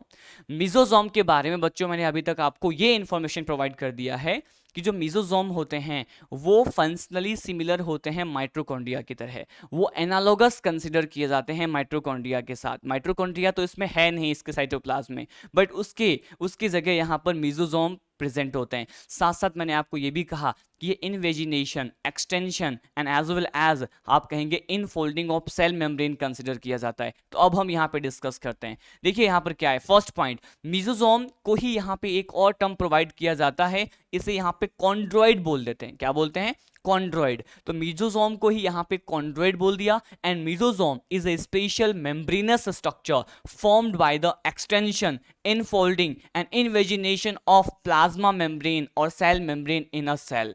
देखिए क्या बोला है, अगर हम सेल में प्लाज्मा मेम्ब्रेन या सेल मेम्ब्रेन की बात करें तो ये extension, infolding and invagination of plasma membrane और सेल मेम्ब्रेन कंसिडर किए जाते हैं। ठीक है ना। नेक्स्ट पॉइंट है, अब ये जो एक्सटेंशन है, इनफोल्डिंग है, वो भी अलग अलग टाइप के हो सकते हैं। हो सकता है कि वो इस तरह से यहाँ पे वेसिकल्स के फॉर्म में एक्सटेंशन हमें देखने को मिल रहा है जिसे हम मीजोजोम बोलेंगे। हो सकता है ये एक्सटेंशन जो है वेसिकल्स के फॉर्म में ना हो करके ये किस फॉर्म में हो, ट्यूब्यूल्स के फॉर्म में हो सकता है ये जो एक्सटेंशन है वो एक ट्यूब्यूल्स के फॉर्म में ना हो करके लैमिली के फॉर्म में इस तरह से आपको दिखाई दे। तो एक्सटेंशन जो है उसका फॉर्म अलग अलग हो सकता है, बट ये कहलाएंगे क्या, ये मीजोजोम कहलाएंगे। ठीक है। तो नेक्स्ट पॉइंट देखिए क्या गिवन है कि दीज एक्सटेंशन और infolding are in the form of vesicles, tubules and the lamellae. ये वेरियस फॉर्म में कंसिडर किए जा सकते हैं। नेक्स्ट पॉइंट क्या गिवन है कि देखिए वो पॉइंट जो हमने अभी डिस्कस किया था कि mesosome is considered as analogous to the mitochondria. It means oxidative enzymes are found in the mesosome. आप जानते हैं कि सेलुलर रेस्पिरेशन के पर्पस से अगर बात करें तो सेलुलर रेस्पिरेशन के लिए जो भी इसेंशियल जो एंजाइम्स होते हैं वो सभी एंजाइम माइटोकॉन्ड्रिया के मैट्रिक्स पे प्रेजेंट होता है। अब अगर यहाँ माइटोकॉन्ड्रिया नहीं है तो इस बैक्टीरियल सेल में जो ऑक्सीडेटिव एंजाइम होते हैं फिर वो कहाँ पाए जाएंगे, अब इसके मीजोजोम में पाए जाएंगे। ठीक है ना। नेक्स्ट पॉइंट देखिए इसके बारे में डिस्कस करेंगे, लेकिन पहले मैं आपको ये बता दूं, क्वेश्चन ये भी आया हुआ है कि मीजोजोम की डिस्कवरी किसने की। मीजोजोम को डिस्कवर करने वाले साइंटिस्ट का नाम था एफ जेम्स। क्या नाम था? आप कहेंगे एफ जेम्स। तो एफ जेम्स वो साइंटिस्ट थे जिन्होंने मीजोजोम को यहाँ पर डिस्कवर किया था। अब देखिए एक और पॉइंट मैं आपको यहीं पर ही मेंशन कर दूं, ये जो मीजोजोम होते हैं उसको हम यहाँ पे 2 पार्ट्स में डिवाइड करके स्टडी करेंगे। कितने पार्ट्स में? 2 पार्ट्स में डिवाइड करके हम उसको स्टडी कर सकते हैं बच्चों। अब ये देखिए 2 पार्ट्स कौन कौन से होते हैं। देखिए ये 2 पार्ट्स कौन कौन से होते हैं मैं आपको ये बताने वाला हूँ। फर्स्ट पार्ट को हम कंसिडर करते हैं कि अगर मीजोजोम कहाँ प्रेजेंट हो, अगर मीजोजोम सरफेस पे प्रेजेंट हो या पेरिफ्री में प्रेजेंट हो तो उसे हम कहते हैं पेरिफेरल मीजोजोम। क्या बोलेंगे? फर्स्ट कैटेगरी है हमारा, उसे हमने कह दिया पेरिफेरल मीजोजोम बोल दिया। ठीक है ना। और नेक्स्ट यहाँ पे इसको क्या कह दिया, नेक्स्ट अगर मीजोजोम उसके सरफेस पेरिफ्री में प्रेजेंट ना हो करके उसके सेंटर वाले पार्ट में प्रेजेंट होता है बैक्टीरियल सेल के, तो उसे आप क्या कह देंगे, उसे आप कह देंगे सेंट्रल मीजोजोम। ठीक है ना। उसे क्या बोल देंगे? Central mesosome. इसको हम डायग्राम से समझ लेते हैं ताकि एग्जैक्टली इसका लोकेशन आपको मालूम चल सके। हम यहाँ पे मीजोजोम का फॉर्मेशन किसी भी बैक्टीरियल सेल में कहाँ होता है उसकी लोकेशन के बेसिस पे इसको हमने 2 पार्ट्स में डिवाइड किया है। कहाँ पे? यहाँ जो क्राइटेरिया था डिवीजन का वो लोकेशन था। अब देखिए लोकेशन में क्या बात करते हैं। सपोज मैंने यहाँ पर कोई भी बैक्टीरियल सेल कंसिडर कर लिया, ये बैक्टीरियल सेल है और ये सेल का सेल मेम्ब्रेन हमने बनाया है। सेल मेम्ब्रेन के इनफोल्डिंग को ही यहाँ पे मेसोजोम बोलते हैं। सपोज कि ये जो इनफोल्डिंग है वो इसके पेरिफेरल मतलब आउटर सरफेस वाले पार्ट पे फॉर्म होते हैं। अब वेसिकल्स, ट्यूब्यूल्स, लेमेली किसी भी फॉर्म में हो सकते हैं, हम यहाँ पे वेसिकल्स के फॉर्म में रिप्रेजेंट करते हैं। तो इस तरह से तो ये जो यहाँ पे एक्सटेंशन आपको दिख रहा है ये सेल मेम्ब्रेन है, ठीक है ना, सेल मेम्ब्रेन है, और ये जो एक्सटेंशन है ये आपको वेसिकल्स के फॉर्म में दिख रहे हैं।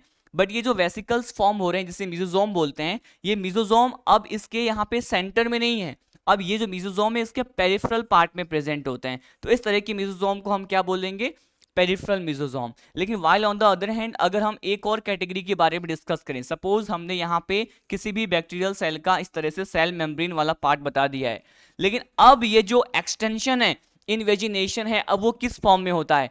अब यहाँ पे हम कह रहे हैं कि अगर ये इन्वेजिनेशन यहाँ पर इस तरह से यहाँ पर प्रेजेंट होता है तो ये जो इनफोल्डिंग है वो इसके सेंटर में है, किसमें है, सेंटर पार्ट में है, तो आप इसे क्या बोलेंगे, सेंट्रल मिजोजोम। अब देखिए हम यहाँ पे कुछ एक फंक्शंस को पढ़ने वाले हैं जो कि परफॉर्म किए जाते हैं by the peripheral and the central mesosome. जब हम यहाँ पे पेरिफेरल मिजोजोम के फंक्शंस को अलग से सेपरेटली डिस्कस करें तो आप क्या बोलेंगे, यहाँ पे अगर हम इसके फंक्शंस को देखें तो फंक्शंस में इसका फर्स्ट फंक्शन होता है सेल वॉल फॉर्मेशन। क्या होता है, सेल वॉल फॉर्मेशन, ठीक है। तो सेल वॉल फॉर्मेशन और साथ साथ हम यहाँ पे कंसिडर करते हैं एक और फंक्शन जिसे हम कहते हैं सेल्यूलर रेस्पिरेशन। क्या बोलेंगे, आप इसे कह देंगे सेल्यूलर रेस्पिरेशन। तो टू फंक्शंस जो हैं वो पेरिफेरल मिजोजोम शो करते हैं, एग्जिबिट करते हैं, परफॉर्म करते हैं। सेल वॉल को फॉर्म करेंगे, साथ साथ सेलुलर रेस्पिरेशन में क्या करेंगे, ये हेल्प करेंगे। कैसे कर सकते हैं सेलुलर रेस्पिरेशन में हेल्प, क्योंकि जो माइटोकॉन्ड्रिया में पाए जाने वाले ऑक्सीडेटिव एंजाइम होते हैं अब यहाँ पे प्रोकैरियोटिक सेल में मिजोजोम में प्रेजेंट होते हैं, और इन्हीं सारे एंजाइम को यूज में लिया जाता है in the process of cellular respiration. तो ये टू फंक्शंस हमें पेरिफेरल में पढ़ना होता है। अगर हम यहाँ पे सेंट्रल मिजोजोम की बात करें तो यहाँ पे जो फंक्शंस हमें यहाँ पे सेंट्रल मिजोजोम में पढ़ना होता है ये कौन सा होता है, तो आप कहेंगे डीएनए रेप्लिकेशन। क्या बोलेंगे, डीएनए रेप्लिकेशन का जो प्रोसेस है हमें यहाँ पे देखने को मिलता है बच्चों। डीएनए रेप्लिकेशन के साथ साथ यहाँ पर सेल डिवीजन फंक्शन की बात करते हैं तो सेल डिवीजन में हेल्प करने वाले जो मिजोजोम होते हैं वो सेंट्रल मिजोजोम होते हैं। तो यहाँ पे DNA replication and cell division ये कुछ फंक्शंस हैं जो परफॉर्म करते हैं सेंट्रल टाइप के मिजोजोम। नेक्स्ट पॉइंट हम पढ़ते हैं बच्चों, ये अगेन यहाँ पर दे दिया है किसके बारे में, ये पॉइंट गिवन है यहाँ पे फंक्शन ऑफ मिजोजोम के बारे में। ये पॉइंट जो है फंक्शन ऑफ मिजोजोम के बारे में ही गिवन है। फर्स्ट फंक्शन क्या है बच्चों, आप कह रहे हैं कि they help in the cellular respiration. अभी हमने देखा था increase the surface area of the plasma membrane and the enzymatic content. Plasma membrane और एंजाइमेटिक कंटेंट जो है उसके सरफेस एरिया को ऑल ओवर इंक्रीज करने के लिए, उसको बढ़ाने के लिए भी मिजोजोम यहाँ पे रिस्पॉन्सिबल होते हैं। नेक्स्ट पॉइंट यहाँ पे गिवन है कि they provide the help in the DNA replication and distribution to the daughter cells during the cell division. Cell division और डीएनए रेप्लिकेशन यहाँ पे सेंट्रल मिजोजोम का फंक्शन था। तो यहाँ पे क्या होता है कि ये जो मिजोजोम होते हैं वो डीएनए रेप्लिकेशन में भी हेल्प करते हैं और साथ साथ उसको डिस्ट्रीब्यूट करते हैं, बनने वाली जो ऑफस्प्रिंग सेल हैं या फिर डॉटर सेल्स हैं उसमें डिस्ट्रीब्यूट भी करेंगे और डीएनए को रेप्लिकेट भी करेंगे, ठीक है ना। और सेल डिवीजन प्रोसेस के टाइम पर ये सब होता है। नेक्स्ट पॉइंट अगर डिस्कस करें सेल वॉल मटेरियल सिक्रेशन और सेल वॉल फॉर्मेशन। अभी हमने देखा था सेल वॉल के फॉर्मेशन में भी पेरिफेरल मिजोजोम को मेंशन किया जाएगा यहाँ पर। उसके बाद सेल डिवीजन दिया हुआ है, cell division is going to perform by which kind of mesosome, central mesosome. ये सारे फंक्शंस थे। तो हमने मिजोजोम जो कि साइटोप्लाज्मिक एक्सटेंशन होता है, सेल मेम्ब्रेन का होता है एक्सटेंशन, उसे डिस्कस कर लिया है। उसके बाद देखिए हमें क्या पढ़ना है। इसके बाद हम आते हैं इसके स्टोरेज ग्रेन्यूल वाले पार्ट पर। स्टोरेज ग्रेन्यूल में हमें क्या पढ़ना होता है, तो स्टोरेज ग्रेन्यूल जो है वो इंक्लूजन्स बॉडी कंसिडर किए जाते हैं। मैंने अभी आपको एक पॉइंट प्रोवाइड किया था, हमें यहाँ पे टू टाइप्स के स्टोरेज ग्रेन्यूल्स के बारे में पढ़ना है बच्चों। एक होता है यहाँ पे ग्लाइकोजन ग्रेन्यूल, एक को हम कहते हैं वॉल्यूटिन पार्टिकल्स और वॉल्यूटिन ग्रेन्यूल। बट ये क्या होते हैं, source of energy, reserve material होते हैं। तो आप कहेंगे यहाँ पे फर्स्ट पॉइंट क्या गिवन है कि ये यहाँ पे रिजर्व मटेरियल होते हैं किसी भी प्रोकैरियोटिक सेल के लिए। नेक्स्ट पॉइंट यहाँ पे गिवन है, not bonded by any membrane system and life free in the cytoplasm. किसी भी तरह के मेम्ब्रेन से यहाँ पे बाउंडेड नहीं होते हैं, ये इंडिपेंडेंटली रैंडमली साइटोप्लाज्म में प्रेजेंट होते हैं, ठीक है ना। ये सारे जो इंक्लूजन बॉडीज हैं, स्टोरेज ग्रैन्यूल्स हैं, वो रैंडम प्रेजेंट होते हैं, स्पेसिफिक मेम्ब्रेन से बाउंड नहीं होते हैं, फ्रीली साइटोप्लाज्म में प्रेजेंट होते हैं। नेक्स्ट पॉइंट, जो फर्स्ट ग्रेन्यूल है उसे हमने कह दिया यहाँ पे ग्लाइकोजन ग्रेन्यूल। यहाँ पे लिखा है दे स्टोर कार्बोहाइड्रेट, कार्बोहाइड्रेट को स्टोर कर रहे हैं, इसलिए तो हमने इसे कहा कि एनर्जी के सोर्स कंसिडर किए जाते हैं, ठीक है ना। तो आप ये कहेंगे कि कार्बोहाइड्रेट को स्टोर करते हैं, या फिर ये क्या प्रोवाइड करते हैं, कार्बन, हाइड्रोजन एंड ऑक्सीजन जैसे एलिमेंट को ये प्रोवाइड करते हैं। अब देखिए नेक्स्ट कैटेगरी है वॉल्यूटिन ग्रेन्यूल्स। वॉल्यूटिन ग्रेन्यूल्स जो है इसे और किस नाम से जो है यहाँ पे जानते हैं अपन, तो these granules are also known as metachromatic granule. इन्हीं ग्रेन्यूल्स को यहाँ पे क्या कह दिया जाएगा, मेटाक्रोमेटिक ग्रेन्यूल्स कह दिया जाएगा। वॉल्यूटिन ग्रेन्यूल्स के बारे में एक और सिंगल स्टेटमेंट प्रोवाइडेड है, ये क्या है, ये यहाँ पे प्रोवाइडेड है कि the volutin granules are phosphate polymers and the functions as a storage reservoir for the phosphate. देखिए क्या बोला है कि जो वॉल्यूटिन ग्रेन्यूल्स होते हैं बच्चों, वो यहाँ पे फॉस्फेट पॉलीमर कंसिडर किए जाते हैं। पॉलीमर मतलब आप जानते हैं जो अलग अलग मोनोमर से मिलकर बने होते हैं, ठीक है ना। तो यहाँ पे जो वॉल्यूटिन ग्रेन्यूल्स हैं वो किस तरह के पॉलीमर्स माने जाते हैं। क्वेश्चन अगर ये आ जाए कि वॉल्यूटिन ग्रेन्यूल्स आर, तो ऑप्शन में अगर पॉलीमर जैसा ऑप्शन मिलता है तो आपका कौन सा ऑप्शन ठीक हो जाएगा, फॉस्फेट पॉलीमर होते हैं। और ये फंक्शन शो करते हैं किस तरह के कंपाउंड के या फिर ये कहें सब्सटेंस के स्टोरेज का, तो ये फंक्शन शो करते हैं as a storage reservoir of the phosphate. Phosphate polymer है तो स्टोरेज भी किसका शो करेंगे, फॉस्फेट का ही करेंगे, ठीक है। मेटाक्रोमेटिक ग्रेन्यूल भी वॉल्यूटिन को कहा जाता है, ठीक है। तो ये सारे पॉइंट हमें यहाँ पर इंक्लूजन बॉडी या फिर स्टोरेज ग्रेन्यूल्स के बारे में पढ़ना होता है। नेक्स्ट पॉइंट देखिए, नेक्स्ट साइटोप्लाज्मिक जो कंटेंट आपके सामने स्क्रीन पे गिवन है, it is about the chromatin material. Chromatin material क्या होते हैं मैं आपको बता दूं। क्रोमेटिन मटेरियल मतलब उसका डीएनए वाला कंटेंट है, उसका प्रिमिटिव न्यूक्लियस है, जिसे हमने क्या कह दिया था, न्यूक्लियोइड बोल दिया था, या फिर उसे हमने क्या कह दिया था, ज़ीनोफोर कह दिया था। तो ये जो न्यूक्लियोइड और ज़ीनोफोर होता है उसके बारे में मैंने आपको ऑलरेडी ये बता दिया है, हालांकि इसको हम सेपरेटली स्टडी कर रहे हैं तो वन मोर टाइम इसके बारे में डिस्कस कर लेते हैं। मैंने आपको कहा था कि इसका जो क्रोमेटिन मटेरियल है, इसका डीएनए वाला कंटेंट कैसा होता है, डबल स्टैंडर्ड, इसको हम रिप्रेजेंट करते हैं डीएस। ये कैसा होता है, डीएनए सर्कुलर होता है, और ये कैसा होता है, नेकेड होता है। तो सर्कुलर मतलब इस तरह से यहाँ पे प्रेजेंट होता है, नेकेड होता है, जिसे हम मेन डीएनए कंसीडर करते हैं, ठीक है। तो देखिए इसे हमने न्यूक्लियोइड बोल दिया, बट इस डायग्राम में नोटिसेबल थिंग क्या है, अगर इस डायग्राम में देखें तो हमने कहा सपोज ये यहाँ पे सेल वॉल है, ये यहाँ पे सेल मेम्ब्रेन है, और ये यहाँ पे साइटोप्लाज्म के अंदर इस तरह से आपको न्यूक्लियोइड दिख रहा है। जो रेड कलर का स्ट्रक्चर यहाँ पे सर्कुलर मेथड में गिवन है, उसको हम मेन डीएनए बोल रहे हैं प्रोकैरियोटिक सेल का। लेकिन अगर इसके अलावा पाए जाने वाले ब्लू कलर से जो आपको स्ट्रक्चर दिख रहा है, वो मेन डीएनए के अलावा पाए जाते हैं, नॉन इसेंशियल होते हैं, इसे हम यहाँ पर क्या कह देते हैं, इसे यहाँ पे प्लाज्मिड कहा जाता है। हमने एक तरह के प्लाज्मिड, फर्टिलिटी प्लाज्मिड के बारे में अभी पिलाई में डिस्कस किया था, ठीक है ना। उसी के बेसिस पे यहाँ पे बैक्टीरिया को हमने F+ और F- मतलब फीमेल और मेल में डिवाइड कर दिया था। अब देखिए यहाँ पे प्लाज्मिड क्या होते हैं, प्लाज्मिड के बारे में इंफॉर्मेशन गिवन है कि प्लाज्मिड क्या है, स्मॉल एक्स्ट्रा क्रोमोसोमल कंटेंट होते हैं, सर्कुलर डीएनए है, और एक्स्ट्रा जीनोमिक मटेरियल कंसीडर किए जाते हैं। हर पॉइंट में यहाँ पे एक्स्ट्रा गिवन है, क्यों, क्योंकि मेन तो है ना इसके पास, मतलब बैक्टीरियल सेल को ऐसा नहीं है कि उसमें प्लाज्मिड नहीं होगा तो वो सर्वाइव नहीं कर पाएगा, उसमें जो मेन डीएनए है वो तो प्रेजेंट है, बट ये प्लाज्मिड तो उसके एक्स्ट्रा में प्रेजेंट है। तो extra chromosomal content, extra genomic material consider करते हैं, जो कि यहाँ पर क्या होता है, सर्कुलर डीएनए का ही पार्ट होता है। ये किसी भी तरह के बायोलॉजिकल फंक्शन में पार्टिसिपेट नहीं करता है, इसीलिए इसे नॉन एसेंशियल भी मानते हैं। ओके नेक्स्ट पॉइंट देखिए किसके बारे में गिवन है, ये अगेन अब प्लाज्मिड के बारे में इंफॉर्मेशन गिवन है।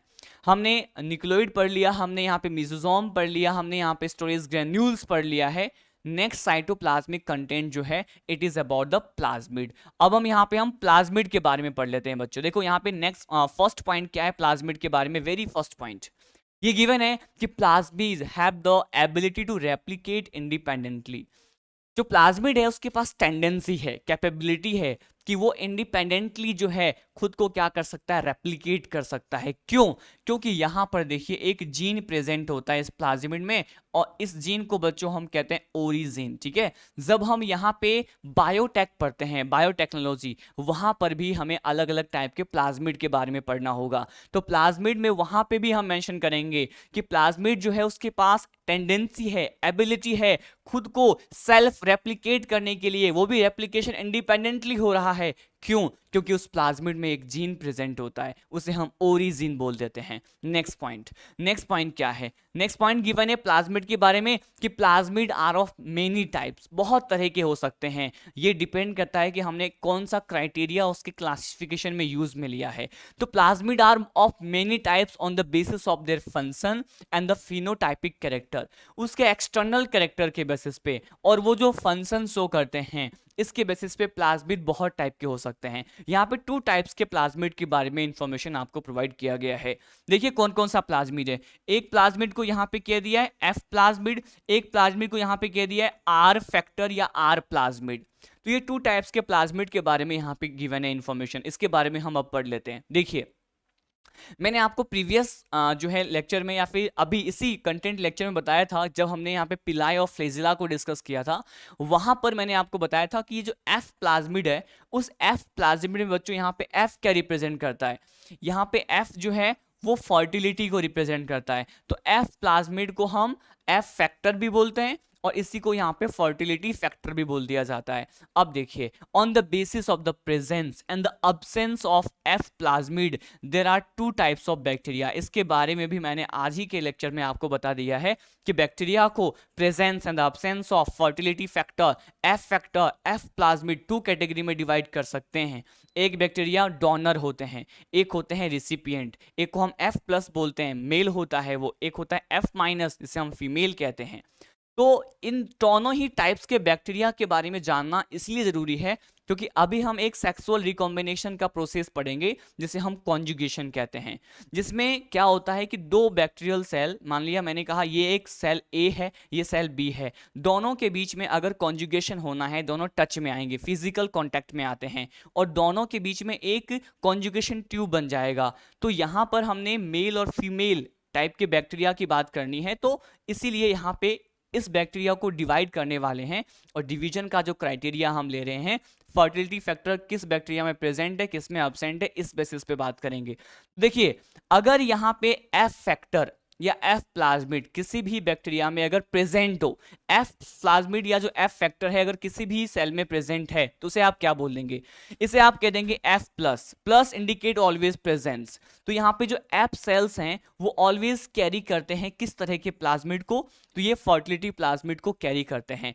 और अगर इसमें प्रेजेंट है तो उस बैक्टीरिया को क्या कहते हैं? एफ प्लस या फिर डोनर बोल देंगे, या फिर इसे ही यहाँ पे एफ प्लस कह देंगे और you can say it as a male also. Next, अगर मान लीजिए कोई भी बैक्टीरियल सेल ऐसा है जिसमें इस तरह का जो प्लाज्मिड है एफ प्लाज्मिड वो प्रेजेंट ना हो करके अब्सेंट हो, तो अगर ये अब्सेंट है मतलब एफ माइनस सेल अब्सेंट, यहाँ पे माइनस जो है अब्सेंस को इंडिकेट करता है, तो लेकिन F plasmid and act as recipient. अब ये डोनर नहीं होगा, ये क्या होगा?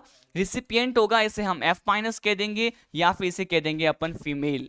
नेक्स्ट और सेकेंड जो प्लाज्मिड दिया हुआ है, it is about the R factor और आर प्लाज्मिड। आर यहां पर क्या इंडिकेट करता है? आर यहां पे रेजिस्टेंट नेचर को इंडिकेट करता है। अलग अलग टाइप के एंटीबायोटिक्स की अगर बात करें तो एंटीबायोटिक्स के लिए ये क्या होते हैं? रेजिस्टेंट होते हैं। अब मैं आपको बता दूं ये जो आर फैक्टर या फिर आर प्लाज्मिड है इसको अगेन हम बायोटेक में डिटेल में डिस्कस करेंगे। ये कहा जाता है कि जो आर प्लाज्मिड है वो बायोटेक्नोलॉजी में यूज में लिए जाने वाले डिफरेंट काइंड ऑफ प्रोसेस में जो है फंक्शन शो करते हैं एज ए सेलेक्टेबल मार्कर। ठीक है, तो यहां से ये क्वेश्चन आता है कि ये जो आर प्लाज्मिड है, आर फैक्टर है, वो बायोटेक में किस फॉर्म में यूज में लिए जाते हैं? तो आप कहेंगे ये यहां पर सेलेक्टेबल मार्कर के फॉर्म में होते हैं। किस फॉर्म में होते हैं? सेलेक्टेबल मार्कर के फॉर्म में होते हैं। ठीक है ना, तो सेलेक्टेबल मार्कर यहां पे कंसिडर किए जाते हैं आर फैक्टर और आर प्लाज्मिड। तो ये हमने प्लाज्मिड के बारे में डिस्कस किया। अब देखिए नेक्स्ट कंटेंट हमें क्या डिस्कस करना होता है, प्लाज्मिड के बारे में कुछ और इंफॉर्मेशन यहाँ पर गिवन है, उसको हम यहाँ पे डिस्कस कर लेते हैं।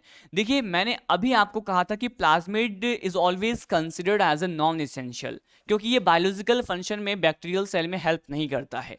लेकिन यहाँ पे एक कंटेंट प्रोवाइडेड है, हम यहाँ पे एक टर्म के बारे में देखने वाले हैं जिसके बारे में यहाँ पे मॉड्यूल्स में और आने वाले एग्जामिनेशन में क्वेश्चन अराइज हो सकते हैं, that is about the episome. ये इंपॉर्टेंट है, ये है यहाँ पे एपिसोम के बारे में। प्रीवियस डायग्राम में आपने इस तरह का डायग्राम देखा था जिसमें हमने यहाँ पे टू कंटेंट की बात की थी। जो रेड कलर में मेंशन है सर्कुलर है, इसे हमने कहा ये इसका न्यूक्लियोइड है, मेन डीएनए है। और जो यहाँ पे ब्लू कलर में मेंशन है वो इसका यहाँ पे एफ प्लाज्मिड है। मान लीजिए हमने क्या किया, इस एफ प्लाज्मिड को इसके मेन डीएनए के साथ फ्यूज कर दिया, इन दोनों को मिला दिया। मतलब अब जो फ्यूजन का फॉर्म बनेगा इसको हमने इस डायग्राम में इस तरह से रिप्रेजेंट कर दिया है बच्चों। मैंने कहा एफ प्लाज्मिड को हमने क्या किया है, इस मेन डीएनए में फ्यूज कर दिया। दोनों के अटैच करने के बाद जो ऑल ओवर स्ट्रक्चर बनता है उसे हम यहां पर क्या बोलेंगे, एपिसोम बोलेंगे, ठीक है ना। तो देखिए अब यहां पर ये वाला जो फॉर्म है वो फ्यूजन का फॉर्म है। रेड कलर वाला पार्ट जो आपको दिखाई दे रहा है वो उसका मेन डीएनए वाला कंटेंट है, while on the other hand blue part जो है वो इसका क्या है, एपिसोम कहलाता है, या फिर ब्लू पार्ट जो है उसे हम एफ प्लाज्मिड कह दिया और ऑल ओवर स्ट्रक्चर को हमने क्या कह दिया है, इसको एपिसोम बोल दिया है।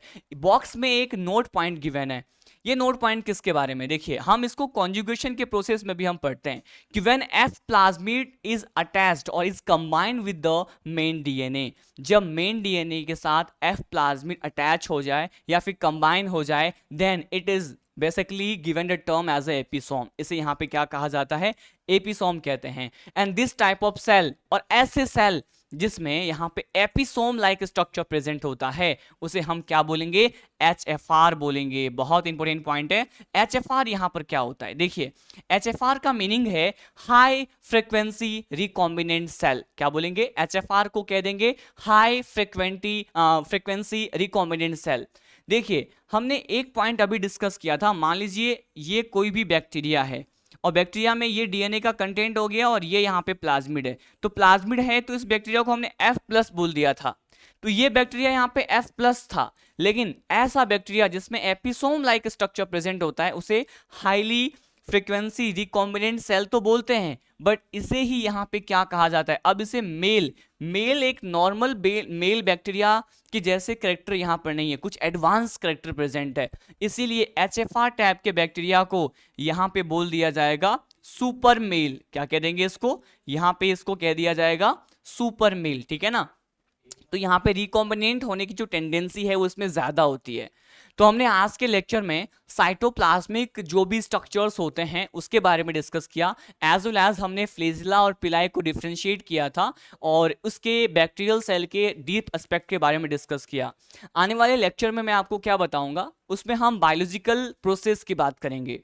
Biological process in case of bacteria में हमें डिस्कस करना होगा, we will discuss about the process of nutrition, respiration and the reproduction in the advance level. हम यहाँ पे रिप्रोडक्शन के प्रोसेस की बात करेंगे कि आखिर बैक्टीरियल सेल में रिप्रोडक्शन कैसे होता है, कौन कौन से मेथड्स होते हैं। साथ साथ मैं आपको बताऊंगा न्यूट्रिशन कैसा होता है और रेस्पिरेशन कैसा होता है। तो मिलते हैं अपन नेक्स्ट लेक्चर में।